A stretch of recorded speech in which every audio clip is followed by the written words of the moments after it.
تبارک و تعالیٰ نے حضرت سیدنا موسیٰ علیہ السلام سے ارشاد فرمایا کہ میں نے امت محمدیہ صلی اللہ علیہ وآلہ وسلم کو 2 نور عطا کیے ہیں تاکہ وہ 2 اندھیروں کے ضرر سے محفوظ رہیں۔ حضرت سیدنا موسیٰ علیہ السلام نے عرض کی، یا اللہ پاک وہ کون کون سے 2 نور ہیں؟ تو اللہ تبارک و تعالیٰ نے ارشاد فرمایا، وہ 2 نور نور رمضان اور نور قرآن ہیں۔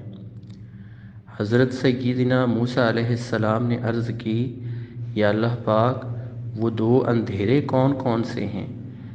تو اللہ تبارک و تعالیٰ نے ارشاد فرمایا، ایک قبر کا اندھیرا اور دوسرا قیامت کا۔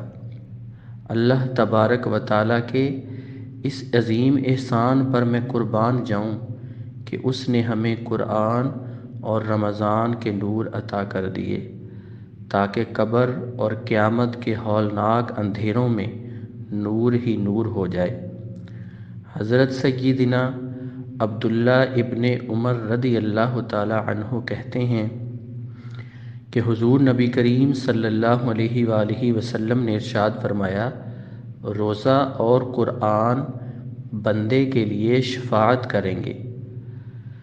روزہ عرض کرے گا، اے رب کریم، میں نے کھانے اور خواہشوں سے دن میں اسے روک دیا، میری شفاعت اس کے حق میں قبول فرما۔ اور قرآن کہے گا، میں نے یا اللہ پاک اسے رات میں سونے سے باز رکھا، میری شفاعت اس کے لیے قبول فرما۔ تو اللہ تبارک و تعالیٰ اس شخص کے حق میں دونوں کی شفاعتوں کو قبول فرمائے گا۔ اور حضرت سیدنا مولا علی کرم اللہ وجہ الکریم آپ فرماتے ہیں، اگر اللہ تبارک و تعالیٰ کو امت محمدی صلی اللہ علیہ وآلہ وسلم پر عذاب کرنا مقصود ہوتا تو اللہ تبارک و تعالیٰ ان کو رمضان المبارک اور سورہ اخلاص شریف ہرگز عنایت نہ فرماتا۔